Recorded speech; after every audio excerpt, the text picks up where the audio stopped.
I had been involved in the Lyon program. We have a study abroad program here.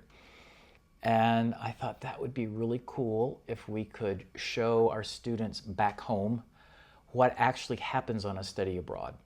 And I started shooting videos of our students who were interacting with their host families and also other French-speaking people. And I thought, this is great, you know, because it shows our students with a little bit of French, because they had only been in a year, can actually go to France and start to communicate. I remember we were filming lots of students, and there were just, some people were stars, you know, some people just gravitated. I mean, a lot of people would say, turn around, oh, no, don't look at me, I don't want to talk.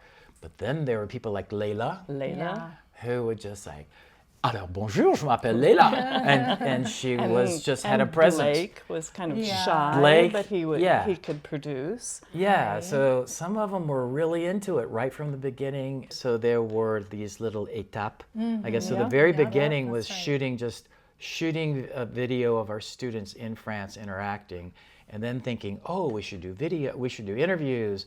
Oh, we should do different kinds of interactions. Well, I started this job in 1998 when I was 8.5 months pregnant. Yeah. Took a week off to have a baby. And you guys were like at it, like, oh, we're writing a new program and this is what we're doing. And so, come on board. Come on board. So yeah, after a couple of years, once Audrey was speaking and interacting, we started to film her. And she produced some of the fan favorite videos like La Routine, Les Passe-Temps avec Camille, her little sister eventually. And we discovered that our students liked listening to children. Right. So French-speaking kids, of course, because the discourse level was comprehensible for them. So, you know, we were thinking about comprehensible input, to use that buzzword, and then how could it be authentic but still comprehensible? So that was one of the ideas. Another great idea you had, I think, that was really unique to FI is that you decided that the best model for our students would be students, UT Absolutely. students. Because, you know, the idea of attaining native-like fluency or native-like proficiency for college students in a foreign language is just not really an attainable goal. So, using our students as models, saying like, these kids were in your seats a year ago, look how well they're speaking after your French. And so that was like, so, you know, we talk now about native speakers, and they're not really the appropriate model. Native speakers are important to include, but our students, the goal is to become multilingual. And so what does that look like? That was really what I wanted, is to show, well, there is a continuum. And so there are people who are, okay, they just had a year of French, but look, this is what they can do. And then there are many more proficient speakers, and then there are near native speakers. And we also kind of flipped that and had les Français ici d'Austin, and that was the other side of bilingualism. So they were fluent in English, and English had sometimes affected their French a little bit, That's you know? right, yeah.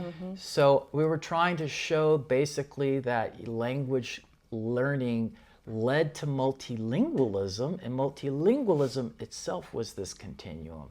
So that's what we were trying to bring into, you know, the materials.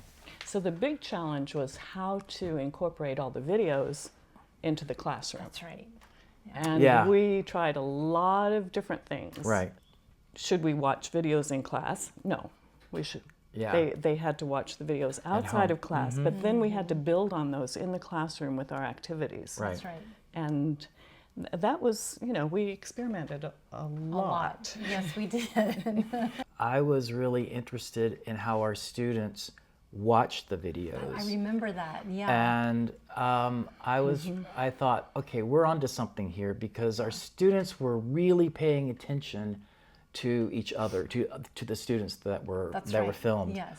In a way that they were attending more closely to the non-native speakers than they were to the native speakers. Exactly. And I thought, that's really kind of an interesting thing, because obviously they were identifying with the non-native speakers. Right. And so the native speaker was just like, they're too far beyond me, or I can't. Unattainable.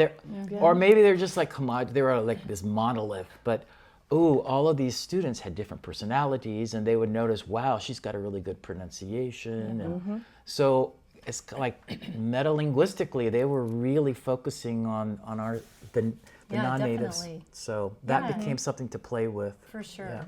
Yeah, and even just that, what we learned kind of as we continued to develop things along the way and find that things were falling out of fashion, even, having models that are 10 years older than our students in our classes, they just can't identify with 35-year-old people. No. They want people their own age. Right. It wasn't just that one-off, that 1 year. It took multiple years and multiple iterations and multiple editions. Yeah, I mean, exactly. Also. So yeah, it's a lot of work to keep something going. It is. Yeah. And to keep it updated. We're so happy that you are taking it on to actually bring it up to the 21st century.